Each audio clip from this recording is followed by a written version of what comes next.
Salut, c'est moi Andrew. Exactement, parce que je me suis téléporté ici.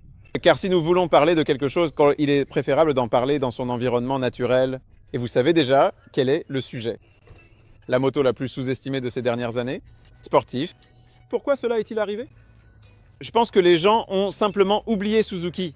Parce que pendant toutes ces années, depuis 2008, quand il y a eu un peu de confusion avec toute cette crise, après tout cela, tous les fabricants sont repartis. Yamaha, Kawasaki, BMW et finalement Honda.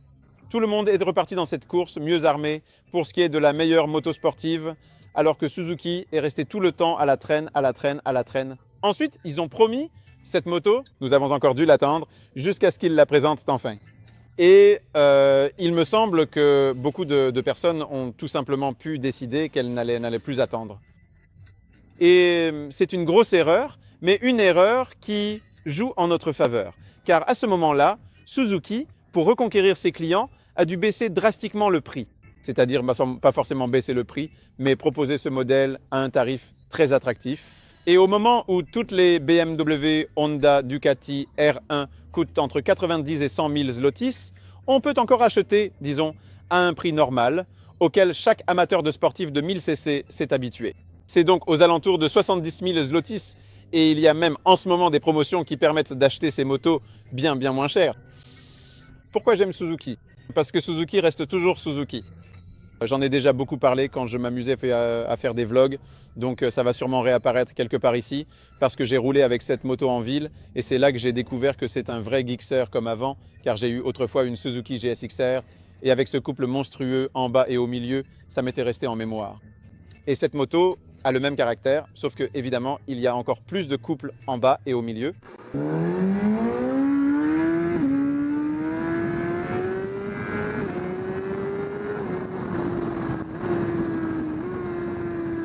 Elle dispose ici de phases de distribution variables et au final, elle développe 201 chevaux. Et voilà, vous savez, parfois, elle s'effarouche un peu.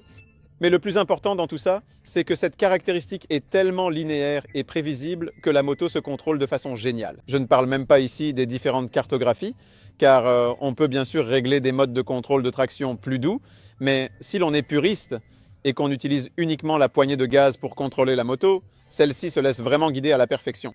Et je parle ici de tout, y compris de la conduite sur circuit.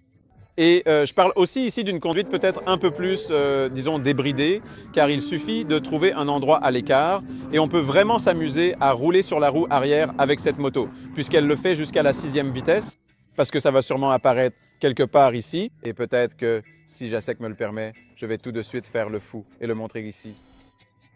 Quoi qu'il en soit, j'ai déjà dit sur circuit à propos de cette moto que c'est la moto japonaise qui se rapproche le plus du caractère d'une Ducati, parce que c'est une moto très vive. Regardez à quel point ce cadre est fin, c'est vraiment une moto très vive sous notre postérieur, mais grâce au fait qu'il est, disons, assez flexible, il offre une tenue de route géniale et ses 200 chevaux, le contrôle de traction, eh bien le châssis lui-même, soutenu par le contrôle de traction, parvient à transmettre toute cette puissance au sol.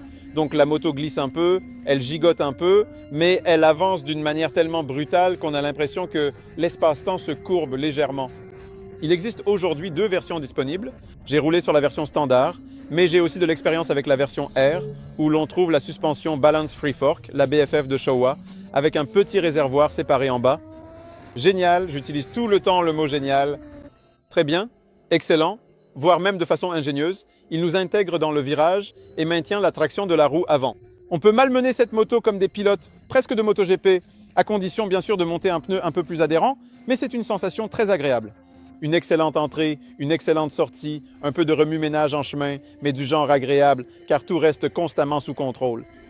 Sauf si l'image devient trop floue et qu'on écrase complètement le frein, ce qui mettra en évidence la seule imperfection de cette moto, qui est la même pour toutes les motos japonaises, le système ABS, qu'on ne peut pas désactiver, parce que les Japonais ont décidé que non. C'est la sécurité. Et je dis toujours que sur la piste, il est dangereux de ne pas pouvoir désactiver l'ABS. Eux, oui? Je dis oui. Eux, ah. Alors on se bat. Alors rappelez-vous, si les Japonais fabriquent enfin un ABS commutable ou un ABS qui fonctionne enfin très bien sur la piste, ma contribution sera certainement là quelque part. Pour revenir aux freins, ils sont excellents, ils fonctionnent très bien, mais à cause du système ABS, le levier peut tomber un peu.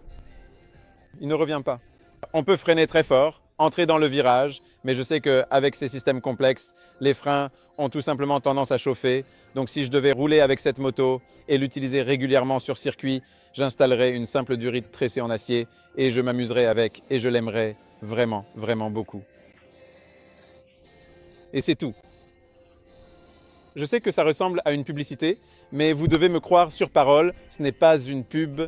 Je fais cette vidéo pour que vous en profitiez, pas forcément Suzuki, car en ce moment, en cette fin d'année, on peut vraiment obtenir une moto comme celle-ci à un prix très très raisonnable et s'amuser efficacement avec. Sur circuit, mais aussi sur la route, eh bien c'est comme ça, désolé, mais en toute sécurité. C'est certain. C'est plus sûr qu'il y a 10 ans, car nous avons de meilleures routes et il y a toujours un endroit où s'amuser un peu. Voilà. Merci beaucoup et à bientôt dans le magazine. Salut!